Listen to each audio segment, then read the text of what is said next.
आई बस झालं, तुला किती वेळा सांगितलंय मुझे शादी नहीं करनी मतलब नहीं करनी। शादी नहीं करनी है तो कैसे आ रही हूँ घर में बैठी रहेगी? आई मैं शादी करना चाहती हूँ लेकिन इस लड़के से नहीं। काय झालं? क्या खराबी है इस लड़के में? कैसे समझाऊं? ये लड़का गांव में रहता है। अरे तू कौन से शहर में पली बड़ी है? बिल्कुल सच कहा तुमने, मेरा पूरा बचपन इस गांव में बीत गया, पर मुझे अब मेरी जिंदगी नहीं काटनी यहाँ।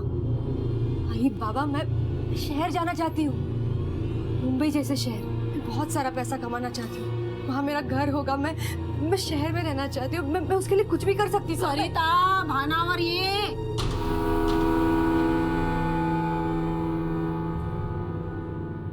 देख बेटा, पैसों से हर चीज नहीं खरीदी जा सकती। अरे गृहस्थ भी कोई चीज होती है ना। नहीं आई, आज के तारीख में पैसा ही सब कुछ है। पैसा ही इंसान की औकात बनाता है। अगर ऐसी बात है ना तो नहीं है मेरी औकात।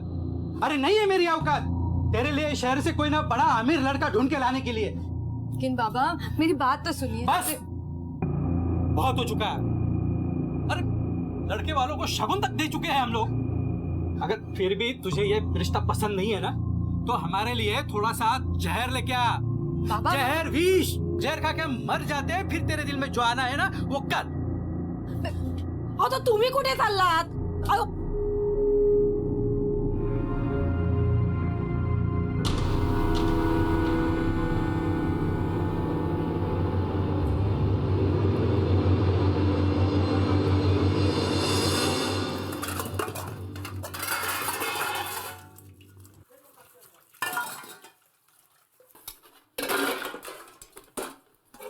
बोलूं या ना बोलूं समझ में नहीं आता इनको।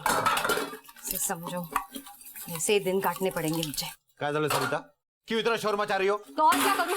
एक मोबाइल फोन लाके देने कहा था तुमसे, 1 महीना बीत चुका है, अभी तक लाके नहीं दिया। ये देख रहे हो, कपड़े के साबुन से हाथ में छाले पड़ गए, और तुम्हें उससे क्या वॉशिंग मशीन क्या मांग ली, जैसे ताजमहल मांग लिया हो। गर्मी से जान जा रही है मेरी। हेयर कंडीशनर नहीं तो एक एयर कूलर तो लाके देते। बात तो ऐसे कर रहे हो जैसे शादी से पहले महल में रहती थी तुम।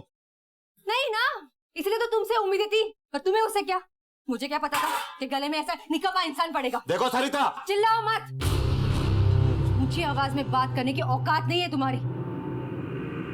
तुम जैसे इंसान से तो बात करना ही बेकार।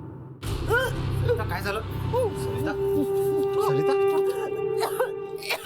काय झालं सरिता? क्यों इतना गुस्सा करती हो? ये मेरा गुस्सा नहीं, तुम्हारा जबरदस्ती का प्यार है। मतलब?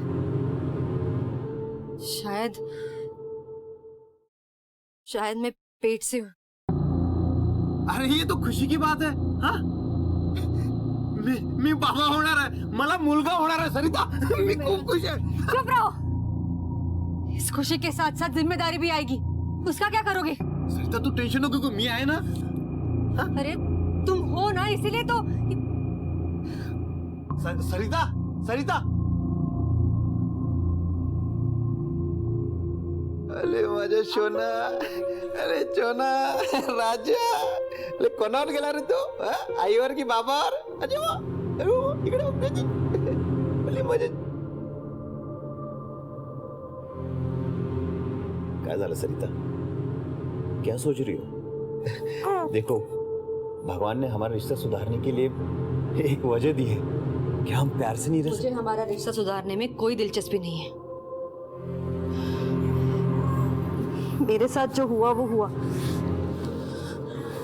अब मैं मेरे बच्चे के साथ ये सब नहीं होने दूंगी। मुझे इसे एक बहुत अच्छी जिंदगी देनी है, जिसके लिए मुझे बहुत सारे पैसे कमाने पड़ेंगे, बहुत सारे पैसे। और मुझे इसके लिए कोई भी कीमत चुकानी पड़े तो मैं चुकाऊंगी।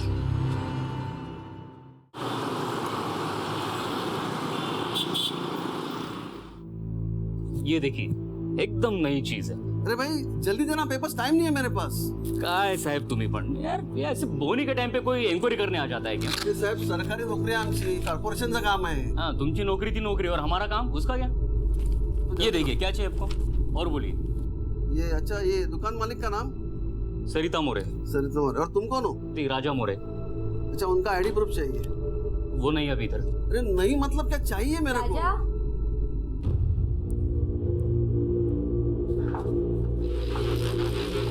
हुआ? क्यों सुबह सुबह इन पर बिगड़ रहे हो? देखो ना, काम के टाइम पे इंक्वायरी करने आ जाते हैं। जाओ तुम अपना काम करो, मैं देखती हूँ। मैडम तुम्ही कौन? मैं सरिता मोरे।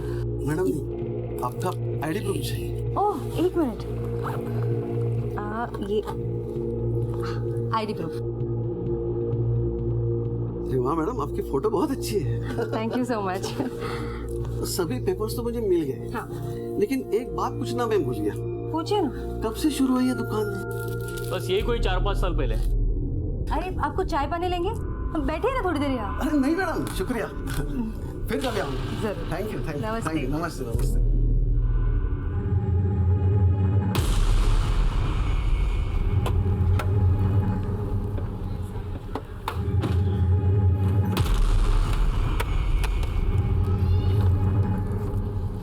कुलकर्णी, क्या खबर? सर सारे डॉक्यूमेंट्स क्लियर है। और कुछ? नहीं सर, मैंने ठीक से देखा, लेकिन पूरी दुकान में शक करने वाली कोई बात दिखी नहीं मुझे। कुलकर्णी, कई बार हम अपनी आंखों के सामने रखी चीज को भी पहचान नहीं पाते। इनके खिलाफ कोई तो ऐसा प्रूफ होगा जो हमें अब तक नहीं मिला। फिलहाल इन डॉक्यूमेंट्स की ऑथेंटिसिटी को वेरीफाई करो, देखो कुछ मिलता है। ठीक है सर। बीड़ जिले के एक छोटे से गांव में पली बड़ी सरिता सावंत को हमेशा से बड़े शहर का आकर्षण था। बड़े शहर की चकाचौंध में एक खुशहाल जिंदगी उसका सपना था। लेकिन यह जरूरी नहीं है कि हमारा हर सपना सच हो। जिंदगी कभी कभी हमारे सामने कुछ ऐसी पहेलियां लेकर आती है जिन्हें बूझना आसान नहीं होता। सरिता की जिंदगी भी किसी पहेली से कम नहीं थी। पिछले 10 सालों में उसकी जिंदगी में आए इस बदलाव का राज क्या था? और क्या ये साड़ी की दुकान ही सरिता का सपना थी? सरिता मोरे की कहानी ऐसे कई सवालों से घिरी थी और तभी अहमदनगर में ही इस कहानी का दूसरा अध्याय लिखा जा रहा था।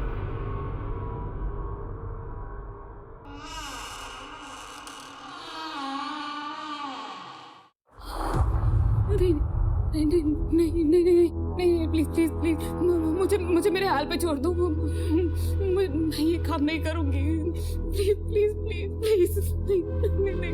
बहुत हो गया जानवी, मैं जो बोल रहा हूँ वो चुपचाप करो, किसी को कुछ भी पता नहीं चलेगा। नहीं नहीं नहीं, मुझसे ये काम नहीं होगा।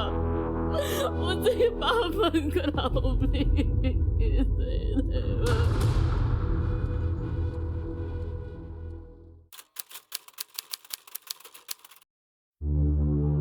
The number you are trying to call is currently switched off.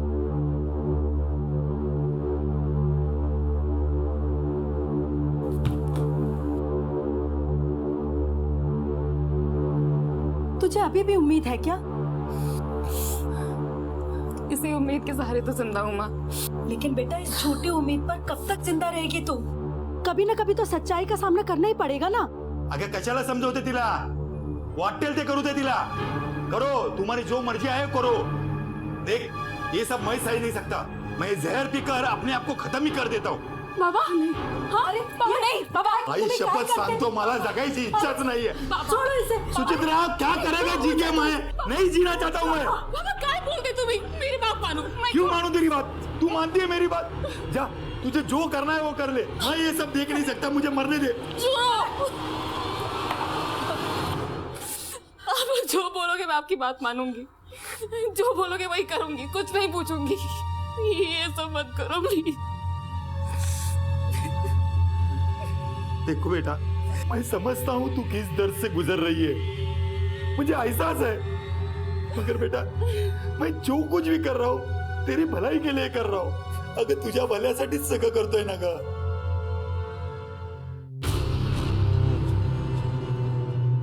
आप बिल्कुल चिंता मत कीजिए, तुमची मुलगी आता आमची जिम्मेदारी।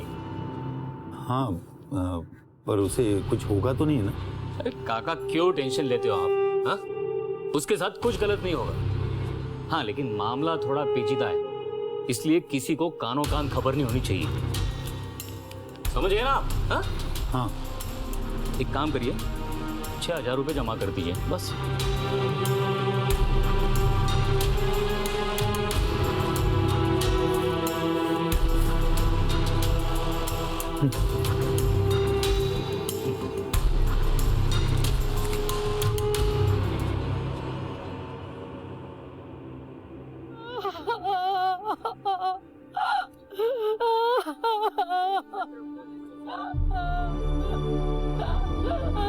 Ah!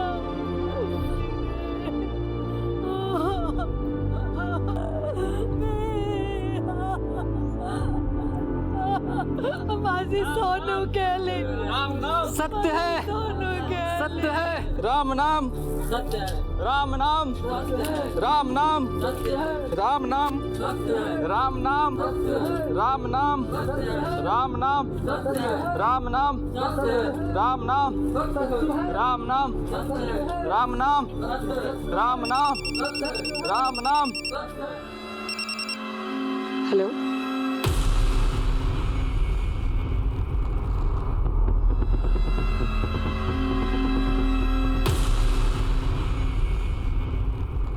आखिर क्या हुआ था जाह्नवी के साथ? क्यों उसके माता पिता उसकी मौत का कारण बन गए? कौन सा राज था जिसे दबा दिया गया? लेकिन कहते हैं ना कि पाप का घड़ा एक ना एक दिन भरता ही है. मुजरिम चाहे कितनी भी खैर मना ले, एक ना एक दिन कानून की गिरफ्त में आता ही है.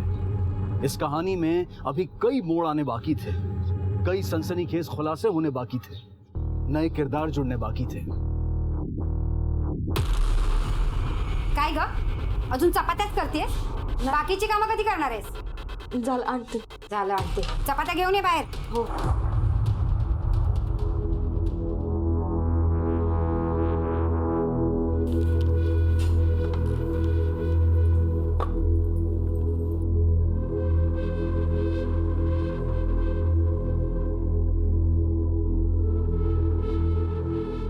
आई, सब्जी में नमक कम है क्या?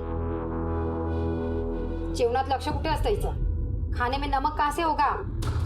आणि कौन सी मनुष्य घड़ी थी जब ये हमारे घर में आई? ये मनुष्य कहीं मर क्यों नहीं जाती? आई, भगवान के लिए मुझे कुछ बोलने देगी तू? सुनो, तुम दोनों मियाँ बीवी जाके फैसला करो, बात को खत्म करो. दे मीठ आता. ये तू चल, चल आता. चल तू ये इकडे. ऐकलंस ना काय बोलतायत ते? अब तू ही बता मुझे क्या करना है. लेकिन सिर्फ नमक की वजह से इतना बड़ा तमाशा करने की क्या जरूरत थी? आरती, आई बाबा जो बोल रहे हैं ना वो बात मान ली तो ठीक है, पर तुझे क्या लगता है वो तुझे इस घर में रहने देंगे? देख, छोटी छोटी बात पर ताने कसेंगे. आरती, समझ रही है तू? तो तुम क्या चाहते हो? सर, सरिता मोरे के कॉल रिकॉर्ड से पता चला है कि पुणे के एक बोर्डिंग स्कूल में अक्सर बात करती थी और वो महीने में एक बार पुणे जाती भी थी. शिंदे, हो सकता है कि पुणे के उस स्कूल से हमें उसका अतीत का कोई खोया हुआ पन्ना मिले. एक काम करो, अपनी एक टीम को लेकर तुरंत पुणे जाओ. सर.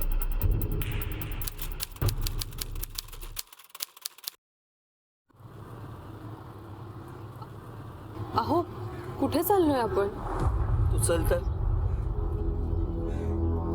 बहुत गलत काम किया मैंने, बहुत चिल्लाया तुम पर. यार मुझे माफ कर दे यार, पण काय करूं? आई भी ना बहुत किटकिट कर रही थी. तर मग आता काय करायचं? गलती की है तो सजा तो भुगतनी होगी ना. मतलब चल सांग. ये लो. हर बार मतलब पूछती है. चल तुला आज नवीन साडी घेऊन देतो. अरे वाह, आज बड़ा प्यार आ रहा है अपने माझी बायको आहेच तशी. आइए सेठ, बैठिए बैठिए. हाँ इधर क्या? हाँ, ये देखिए, ये एकदम नई चीज आई हमारी दुकान में. पहली बार आपको ही दिखा रहा हूँ.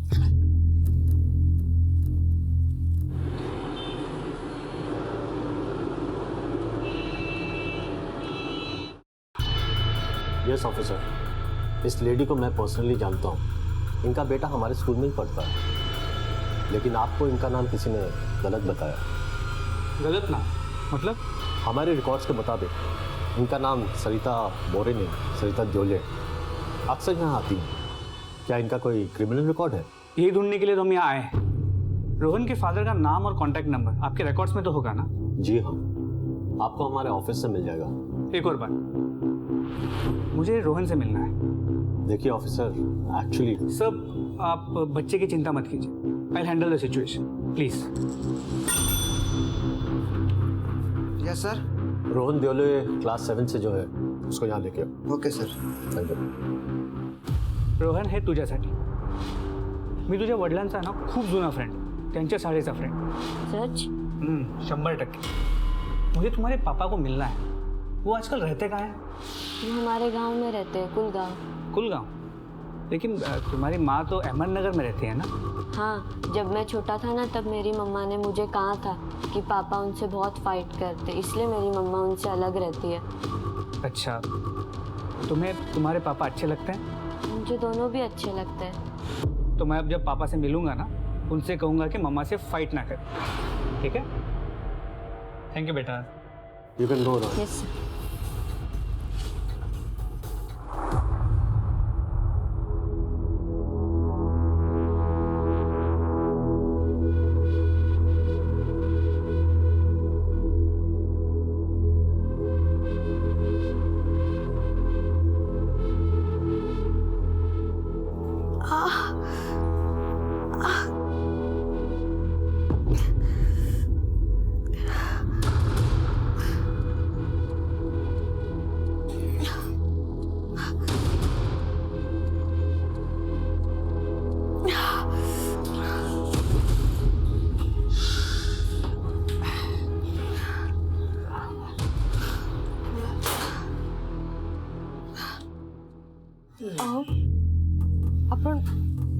आपण तर दुकानात होतो ना, मग घरी कसं काय? दुकानात होतो ना, मग घरी कसं काय आलं?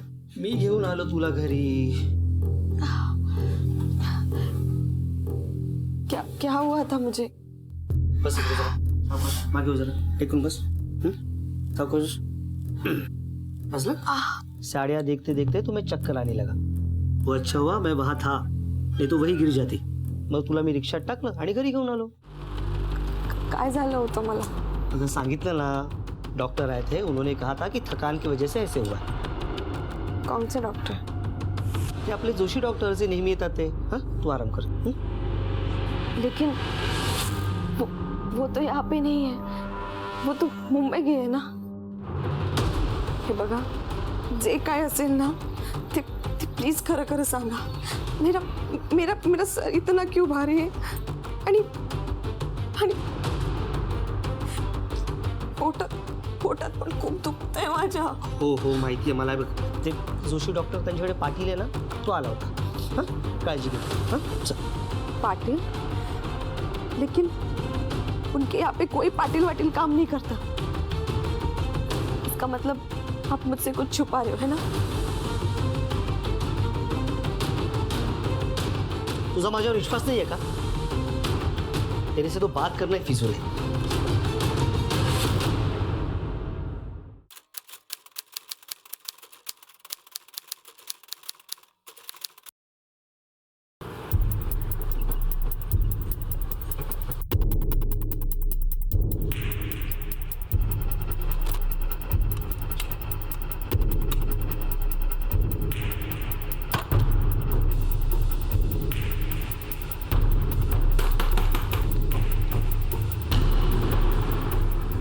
लाइट और फैन चालू है, मतलब घर में कोई तो होना चाहिए. चेक करो घर में. सर.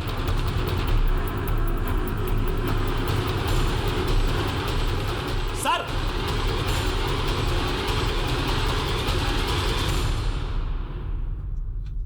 क्या हुआ ऐसे? मुंह से बहुत बास आ रही है, लगता पिया हुआ है. पानी डाल इसके मुंह पे. सर.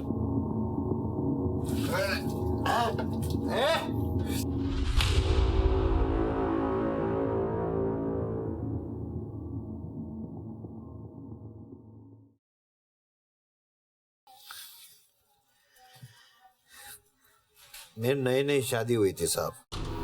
भगवान की दुआ से सब कुछ ठीक ही चल रहा था, लेकिन वो बात बात पर गुस्सा होती थी, बात बात पर झगड़ा करती थी, बात बात पर गालियां देती थी मुझे. कुछ समय के बाद रोहन हुआ. मैं बहुत खुश था साहब, लेकिन उसे खुशी नहीं चाहिए थी साहब. उसे साहब बहुत पैसा चाहिए था साहब, बहुत पैसा. पैसे चाहिए मुझे, पैसे. पैसे बढ़ाने की अक्ल तो है नहीं, बस आवाज बढ़ाना जानते हो. तुमसे तो बात करना ही बेकार है. बेकार तो तुमने मेरी जिंदगी बना दी है. मेरे बेटे के साथ मैं ऐसा होने नहीं दूंगी. इसे गरीबी में सड़ने नहीं दूंगी मैं उसे. तो क्या करोगी तू?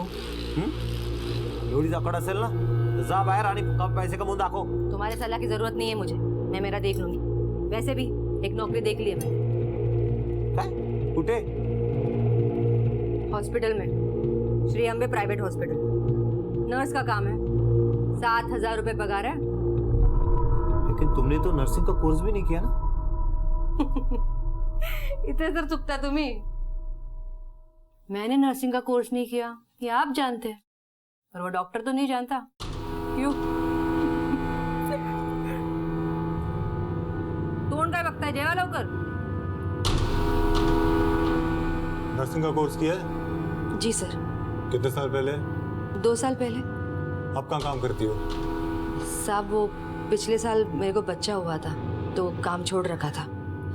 ठीक है, मैं कोर्स का सर्टिफिकेट ऑफिस में जमा करवा दो और कल से ड्यूटी पे आ जाना। धन्यवाद साहब, खूब खूब उपकार झाले। मैं ठीक है कोई बात नहीं, कल से आ जाना काम पर। उसके बाद तो साहब उसे पर ही लग गए थे। एक दिन साहब मैंने हॉस्पिटल में एक आदमी के साथ उसे देखा।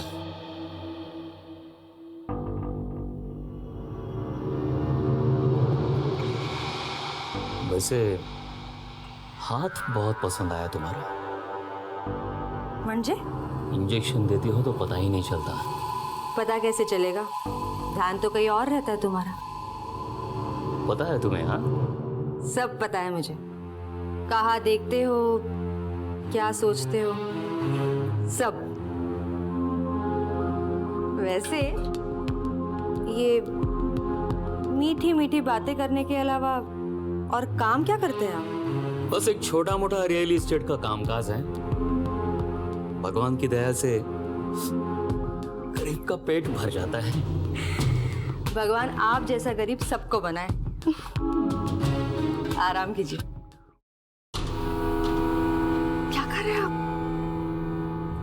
सोडा मतलब इरादा क्या है आपका? सोचता हूँ तुझे भी मेरे जैसा गरीब बना ही दो।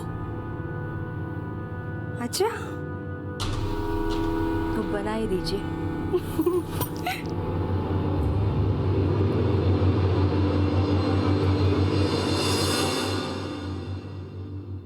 उसके बाद साहब वो वहां नहीं रोकी, वो गंदगी मेरे घर तक लेके आई। मुझे तो लगा था तुम पिछले हफ्ते आओगे। ना कोई कॉल ना कोई मैसेज। क्यों? अरे एक डील के चक्कर में पुणे गया होता मैं। झाली डील? मैं जाऊं और डील ना हो, ऐसा कभी हो सकता है भला? पूरे 5 लाख का कमीशन उठाया इस बार। 5 लाख? राजा अब बस हो गया। मैं ऐसे चोरों की तरह चुपके चुपके तुमसे नहीं मिलना चाहती। तो बताओ क्या करना है? मुझे इस घर से बाहर निकालो। मैं तंग आ चुकी हूँ, दम घुटता है मेरा यहाँ। वो इंसान ना ही खुद आगे बढ़ता है और ना ही मुझे बढ़ने देता है। तो छोड़ दो उसे, अगले हफ्ते आता हूँ। सच? तुम्हारी कसम। राजा। सरिता!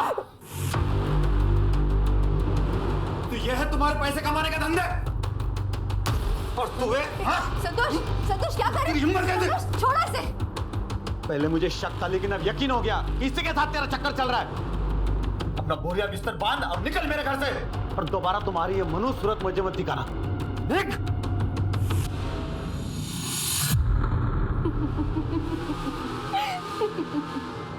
तू क्या मुझे घर से बाहर निकालेगा? 2 कौड़ी के आदमी। मैं ही तुम्हारे साथ नहीं रहना चाहती, समझे? चलो राजा, चलो। उसके बाद साहब मैंने उसे मेरे जिंदगी से निकाल दिया। कोर्ट में लीगल प्रोसेस की मैंने डिवोर्स के लिए।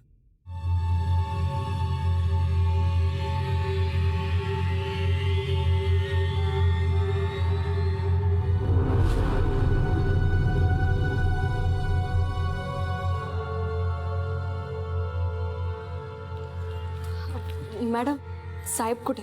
साहब वहां है।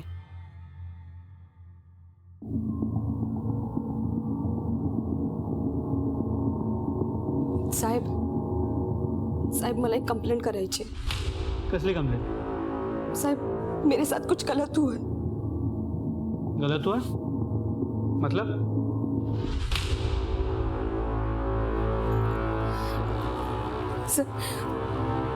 सर मुझे लगता है कि मेरा अबॉर्शन कर दिया, वो भी बिना मेरा मर्जी के। देखिए, आप जो कुछ भी हुआ है हमें डिटेल में और साफ साफ बताइए। सर 3 महीने पहले डॉक्टर सावंत के पास गए थे। उन्होंने कहा कि मैं प्रेग्नेंट हूँ। मेरे पति, सास, ससुर हम सब खुश थे, लेकिन मेरे बच्चे के जन्म लेने से पहले ही एक टेंशन जन्म ले चुका था। आई तुला बोलो ना, मी तिला समजावतो म्हणून। हे बघ चंदू, तू तुझ्या बायकोला काय ते समजाव।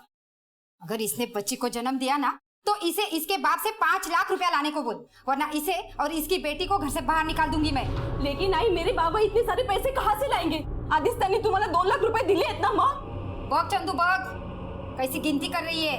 आणि काय ग, तेरे बाप से जो पैसे लिए वो मैंने अपनी अय्याशी के लिए लिए क्या?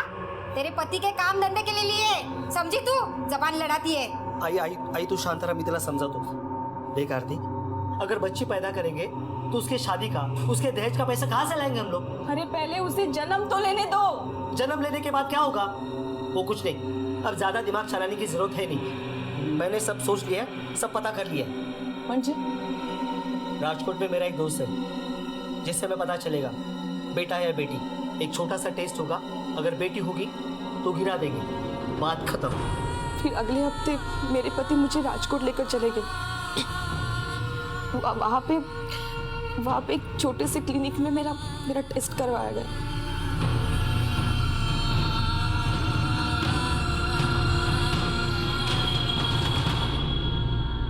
क्या हुआ डॉक्टर साहब? जय माता दी।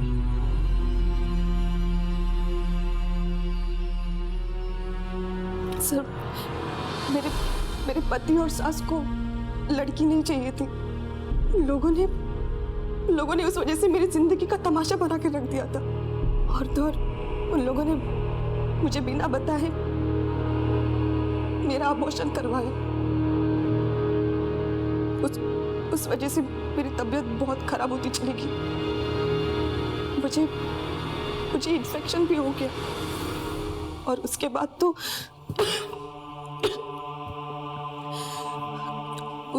तो उन लोगों ने मुझे मेरे मायके भेज दिया।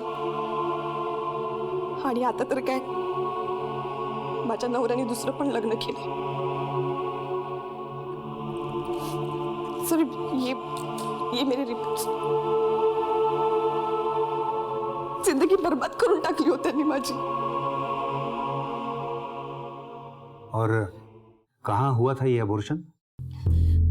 सर, वो मेरे पति मुझे भवानी सहारी केंद्र में लेके गए थे।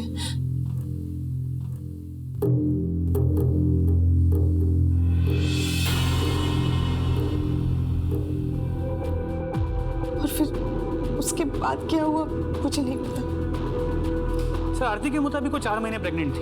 अगर ये सच है तो फिर एबॉर्शन इलीगल है, क्योंकि ना 2 मेडिकल ऑफिसर्स को कंसल्ट किया गया था और ना ही आरती की कंसेंट ली गई थी। और दूसरी बात, ये आरती का पति चंदू भी उसे लेकर भवानी सारी केंद्र गया था। और ना हो भवानी सारी केंद्र का इस इलीगल अबॉर्शन के साथ कुछ ना कुछ कनेक्शन जरूर है। अपने इन्फॉर्मर्स को काम पे लगाओ। सगळ्या गावात कुणीतरी असा असेलच ना जो सरिता मोरे, सरिता देवळे, डॉक्टर मोरे, डॉक्टर देवळे की सच्चाई को जानता होगा। सर,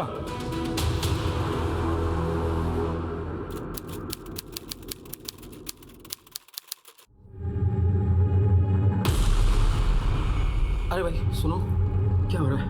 अरे भाई टेंशन मत लो, ऑपरेशन चल रहा है, सब ठीक हो जाएगा।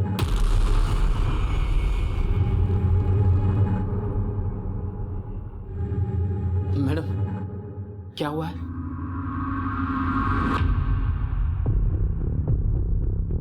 मुबारक हो, बेटा हुआ है आपको। माँ और बच्चा दोनों तंदुरुस्त है। आपकी बड़ी मेहरबानी मैडम। अगर आपका दवाखाना ना होता तो ना जाने क्या हो जाता। अरे ये सब तो मेरा फर्ज है, और वैसे भी आपको अच्छी सी मिठाई लानी चाहिए। सबका मुंह मीठा कीजिए। जी, मैं अभी लेके आता हूँ। जी।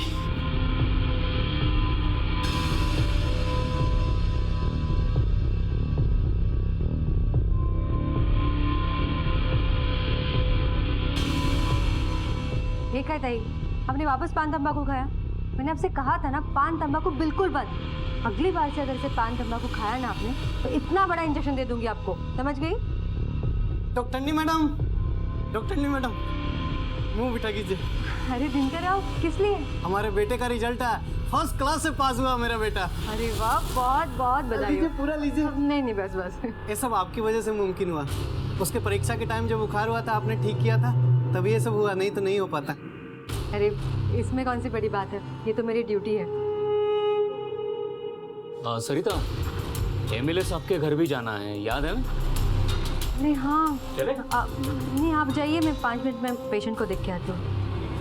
देश भर में बेटी बचाओ बेटी पढ़ाओ के इतने जागरूक प्रचार चल रहे हैं, लेकिन कहीं ना कहीं हम अब भी अपने दकियानूसी विचारों से बाहर नहीं आ पा रहे हैं। आज भी अगर लिंग भेद की जांच होती, बेटी जानकर उसे गर्भ में ही मार दिया जाता है, तो ये किसका दोष है? क्या हम इसके लिए जिम्मेदार नहीं हैं? बहरहाल हर बार भवानी साड़ी शॉप का नाम सामने आने पर पुलिस ने अपनी तहकीकात तेज कर दी और एक एक सिरे को टटोलने लगी। डॉक्टर सरिता मैडम, अरे वो तो साक्षात भगवान का दूसरा रूप है। ना जाने कितने लोगों की जान बचाई है उन्होंने।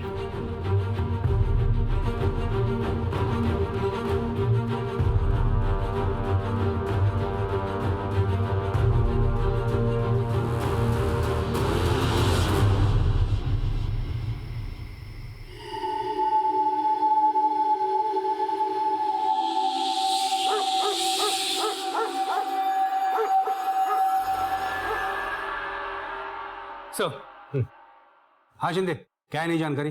सर, गांव में बहुत लोगों से बात की। गांव के लोगों के मुताबिक तो वो भगवान है, उसने कई लोगों की जान बचाई। नहीं, गांव वालों का भरोसा जीतने की कोशिश है ये, ताकि किसी को शक ना हो। सर, इसके अलावा सत्यम क्लिनिक के वेस्ट से हमें लीड मिली है। सर ये देखिए बिल्स।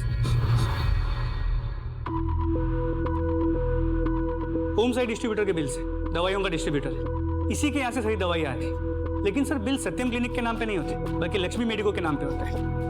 अगर इनकी खुद की क्लिनिक है तो ये लोग दवाइयाँ दूसरे के नाम से क्यों लेते हैं? तो हैरानी की बात यह है कि सत्यम क्लिनिक से करीब 12 किलोमीटर दूर लक्ष्मी मेडिको नाम की एक दुकान भी है। हमने वहाँ भी पूछताछ की, लेकिन उन्होंने बताया कि उनके यहाँ की दवाई तो किसी और ही डिस्ट्रीब्यूटर से आती है। शिंदे, उछला या होम साइड डिस्ट्रीब्यूटरला, शायद वही इन लोगों से मिला हुआ है। साहेब, मी देवाची शपथ घेऊन सांगतो, मुझे इस चक्कर के बारे में कुछ नहीं पता। तुम्हारी एजेंसी से एक फर्जी दुकान को दवाइयाँ बेची जाती हैं। ऑर्डर फॉर्म पे सिर्फ डॉक्टर का नाम लिखा है, रजिस्ट्रेशन नंबर भी पूरा नहीं है। बिना ये सब कुछ देखे तुम डिलीवरी भी दे देते हो और अब कहते हो कि तुम्हें कुछ पता नहीं है।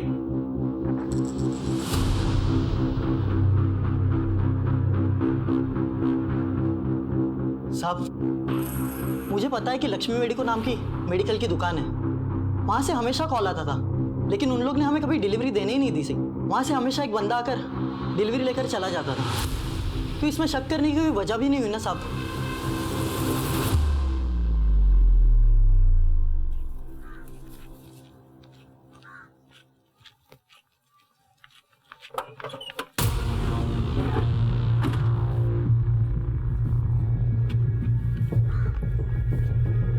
क्या हुआ सर? यही तो हमें भी जानना है कि क्या क्या हुआ है।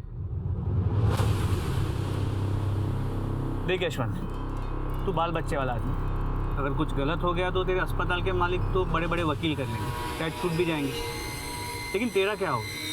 तू तो सीधा अंदर जाएगा और तेरे बाल बच्चे तो रास्ते पे आ जाएंगे। सपत सर, मैं सच बोल रहा हूँ। मैं वहाँ बस काम करता हूँ, वो लोग जो कहते हैं वही करता हूँ, इसके अलावा कुछ नहीं करता हूँ सर। यशवंत, ये मैं जानता हूँ, कोर्ट में तुम्हारी ये बात कौन सुनेगा? तुम तो 5-7 साल के लिए अंदर चले जाओ। अरे नहीं नहीं साहब, मुझे बचा लो, आप जो बोलोगे सो करने के लिए। तो अच्छा एक बात बताओ, इस सत्यम क्लिनिक में कभी किसी की मौत हुई है या फिर कोई परमानेंटली अपाहिज हो गया हो?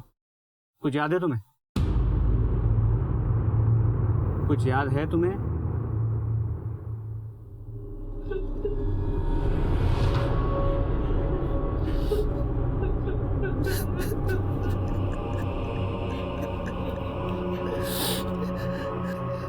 जानवी का एक लड़के के साथ अफेयर था। हमें भी उस लड़के से कोई आपत्ति नहीं थी, मगर जैसे ही जानवी की प्रेग्नेंट होने की खबर आई, वो लड़का किसी को बगैर बताए कहीं चला गया। जानवी अबॉर्शन करने के लिए तैयार नहीं थी, उसे यकीन था कि वो लड़का लौट आएगा, मगर वो जब नहीं आया तब हम टूट गए और फिर हमने वो सत्यम क्लिनिक में जाकर चुपचाप अबॉर्शन करने का फैसला कर लिया। लेकिन जानवी की मौत कैसे हुई? पता नहीं साहब, शायद ऑपरेशन के टाइम पे कुछ हुआ होगा, हमें तो सिर्फ लाश ही मिली। तो आपने वहाँ डॉक्टर से कुछ पूछा नहीं पूछा था, मगर उन्होंने हमको धमकी दी। हमने कहा ये बात अगर किसी को कही दी तो ये बात फैल जाएगी और तुम्हारी इज्जत तो जाएगी, पर से पुलिस के चक्कर में फंस जाओगे। तो हम डर गए साहब, इसलिए हमने किसी को कुछ नहीं कहा। आपने ये सत्यम क्लिनिक ही क्यों चुना? 6,000 में काम हो जाता है, सस्ता भी है, उसका नाम भी बड़ा था। लेकिन साहब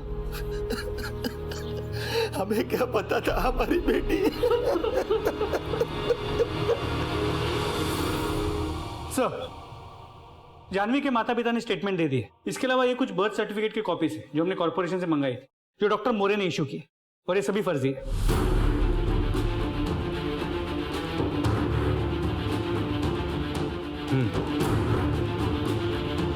शिंदे, मुझे लगता है कि अब वक्त आ गया है। शंकर से कह दो कि अपना जाल बिछा दे।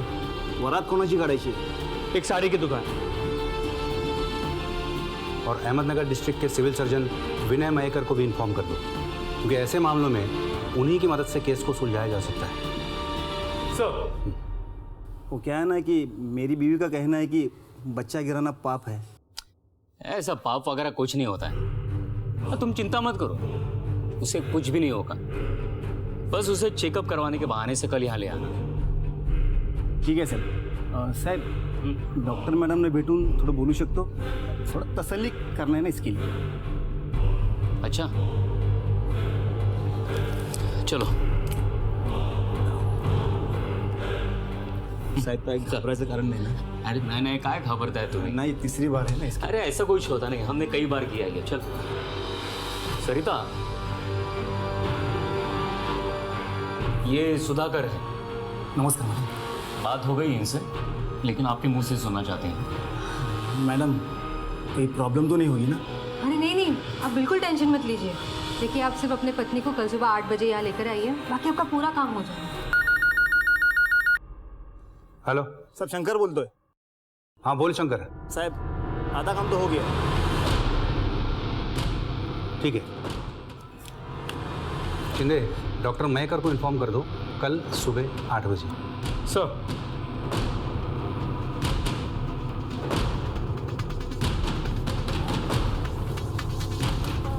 आराम से, आराम से प्रदीप, आराम से, आराम से, आराम से.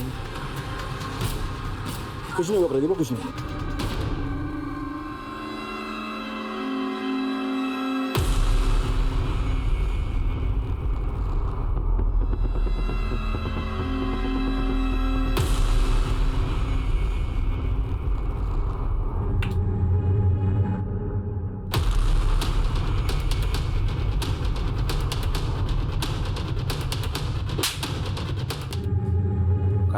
अंदर. एक मिनट, जो जहां है वैसे ही रुकिए. ये क्या बदतमीजी है? यहाँ सर्जरी चल रही है, आप ऐसे अंदर नहीं आ सकते, बाहर जाइए. देखिए, ये कोई पेशेंट नहीं है, ये हमारे डिपार्टमेंट की लेडी कांस्टेबल है, कांस्टेबल अनीता. क्या? Thank you Anita. Welcome sir. और ये डिस्ट्रिक्ट सिविल सर्जन है, और हाँ, असली है. इन्हें इनका काम करने दीजिए. एक काम करो, सब सामान और डॉक्यूमेंट्स सब कर लो और टेस्टिंग के लिए ले चलो. देखिए, आप हमारे सामान को हाथ नहीं लगा सकते. मैंने किया क्या है? ये जो भी पूछे उन सारे सवालों के जवाब हमें चाहिए.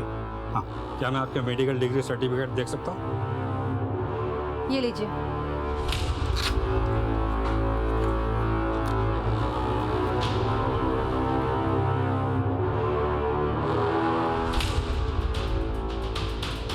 सर, ये सारे सर्टिफिकेट फर्जी हैं. शिंदे, यहाँ के सारे लोगों को हिरासत में ले लो. चलिए मैडम, अब आप अपनी प्रैक्टिस जेल में चल के करिए. बहुत सारे पेशेंट मिलेंगे आपको वहाँ पे. चलिए. देखिए, मेरी बात सुनिए. आप छोड़िए मुझे, मेरा हाथ छोड़िए, मेरी बात तो सुनिए. सारा सामान जब्त कर लो और हॉस्पिटल को ताला लगा दो. चलो. एक मिनट, ये क्या हो रहा है? राजा, देखो ना, बोला है ना मुझे छोड़ने को. मुझे मंत्री जी से बात करने दीजिए. जिससे बात करनी है बात कर लो, लेकिन पुलिस स्टेशन चल के इसे भी लेकर चलो. चलो. नहीं, ये क्या तरीका है? राजा, मेरी बात सुनिए. आप ऐसे नहीं कर सकते. मेरी बात तो सुनिए.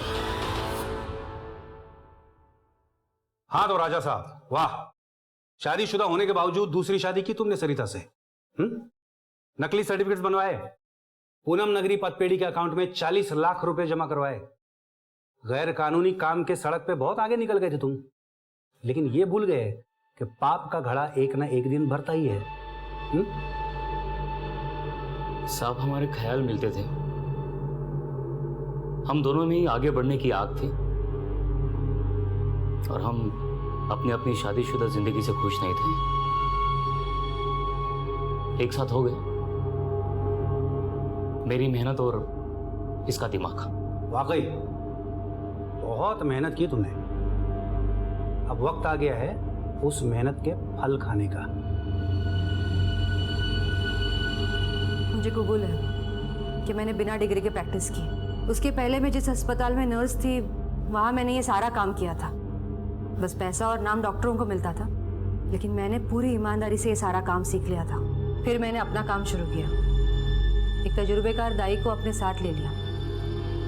मैं मानती हूँ कि कुछ गलतियाँ हुई हैं मुझसे, पर बड़ी से बड़ी डिग्री रखने वाले डॉक्टरों से क्या गलतियाँ नहीं होती? दूसरों की गलतियां गिनाकर तुम अपने आप को सही साबित नहीं कर सकती सरिता। तुमने बिना किसी पढ़ाई, बिना किसी ट्रेनिंग के इतना बड़ा काम शुरू किया जिसमें लोगों की जान दांव पे लगी होती थी, और अपना नाम, अपना पैसा कमाने के चक्कर में तुमने बहुत सारे गैर कानूनी काम किए हैं। अब तुम्हारे सारे गलतियों की सजा तुम्हें कानून देगा।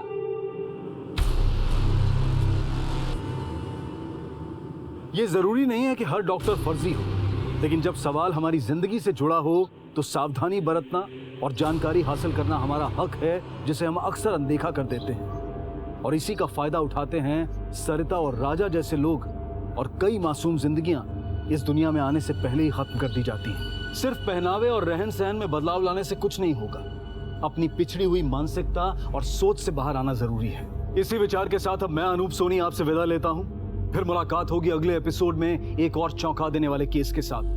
तब तक अपना और अपने परिवार का ख्याल रखें और देखते रहें क्राइम पेट्रोल सिटी क्राइम्स। सबक एक को सीख हम सबको।